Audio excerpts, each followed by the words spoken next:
ایک دفعہ جبریل ہمارے نبی کی خدمت میں حاضر ہوئے کہ یا رسول اللہ، ہم آپ کی امت کے لوگوں کے مرد عورتوں کے عمل لکھتے ہیں، آنسو نہیں لکھتے۔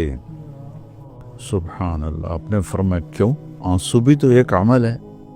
کہا وہ اتنا لمبا چوڑا عمل بن جاتا ہے کہ ندامت کا، شرمندگی کا ایک آنسو جو مکھی کے سر کے برابر آنکھ میں تیر جائے، وہ جہنم کے آگ کے سمندر بجھا دیتا ہے۔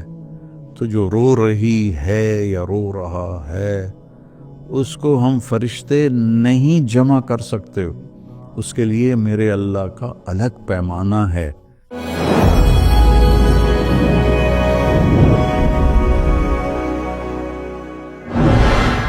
من عمل صالحا من ذکر او انثى وهو مؤمن فلنحینہ حیاتا طیبہ۔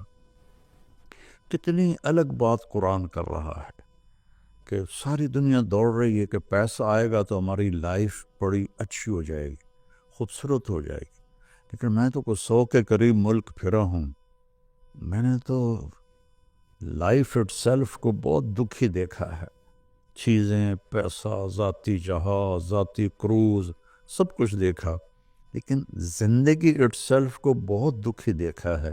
یہ قرآن کہہ رہا ہے کہ تم میں جو اللہ اس کے رسول کی مان کر اچھے عمل کرے گا اور وہ ایمان والا ہوگا تو اس کا رب ان کو انتہائی خوبصورت، پاکیزہ اور خوشبودار زندگی عطا فرمائے گا۔ طیبہ کے یہ کئی مطلب ہیں، لیکن خوبصورت، طیبہ، پاکیزہ، طیبہ، خوشبودار، طیبہ، ایسی زندگی اللہ عطا فرمائے گا۔ پیسہ ہے تو بھی ہوگی اور پیسہ نہیں ہے تو بھی ہوگی۔ اور پچھلے 2.5-3 سال سے ہمارے ملک کے حالات انتہائی تباہی کے ہیں، دکھ کے ہیں، تو اس میں ہم ایک دوسرے کو الزام دے رہے ہیں، اس کا قصور ہے، اس کا قصور ہے، لیکن جب میں قرآن دیکھتا ہوں تو وہ کہتا ہے کہ تم سب کا قصور ہے۔ ما اصابکم من مصیبت فبما کسبت ایدیکم ویعفو عن کثیر۔ جو تم پر مشکلیں آ رہی ہیں اس کی ذمہ دار تم سب ہو، کوئی ایک طبقہ اس کا ذمہ دار نہیں ہے۔ ریڑھی والے سے لے کر بادشاہ تک کو اللہ تعالیٰ کہہ رہا ہے، اور جھاڑو دینے والی سے لے کر شہزادی کو اللہ تعالیٰ کہہ رہا ہے کہ تم سب کی وجہ سے اللہ کی طرف سے تم پر حالات آ رہے ہیں، اور ابھی تمہیں بہت سارے تمہاری خطائیں معاف کر دیتا ہوں۔ تو ہم سب کو اگر اپنے ملک کو سنوارنا ہے اور آخرت کو سنوارنا ہے تو ہم اپنی ذات سے شروع کریں کہ میں اپنے اندر سے برائی ختم کروں، جھوٹ کو، بدمعاشی کو، ظلم کو، نافرمانی کو۔ 2 گناہ ایسے ہیں جن کی سزا دنیا میں شروع ہو جاتی ہے، موت کے بعد وہ الگ ہے۔ ایک ماں باپ کو دکھ دینا، ان کی نافرمانی کرنا اس درجے کی کہ وہ دکھی ہو جائیں، اور ایک ظلم کرنا، یہ 2 چیزیں اللہ تعالیٰ یہیں سے شروع کر دیتا ہے حساب کتاب۔ تو ہم سب مل کر اپنے ملک کو ظلم سے پاک کریں، جھوٹ سے پاک کریں، دغا بازی، فریب سے پاک کریں، بد کرداری سے پاک کریں، اور جو بہت زیادہ بے حیائی ہے اس سے پاک کریں، اور اپنے اللہ کی بارگاہ میں جھک کر توبہ کریں، معافی مانگیں۔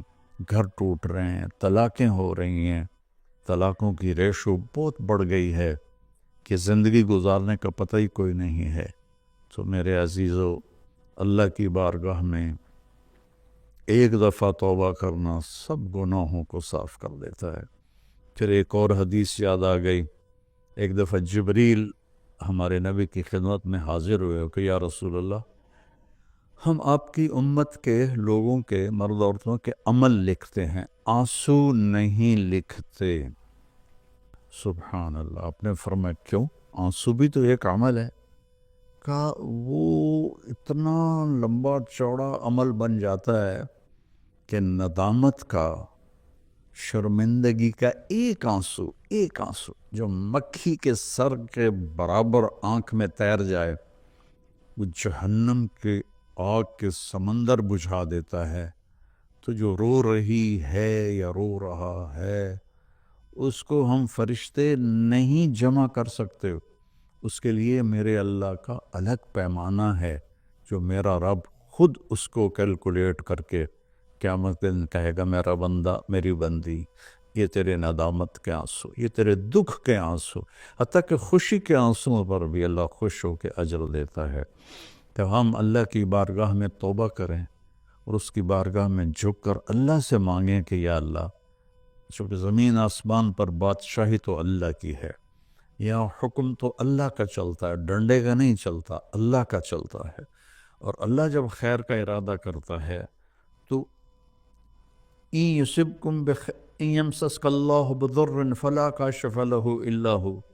میں اگر تم پاکستان والوں کو مصیبت میں ڈال دوں یا پوری دنیا کو، تو کوئی ہے کہ اسے کوئی ہٹا کے دکھا دے. وَإِن يُصِبْكَ بِخَيْرٍ.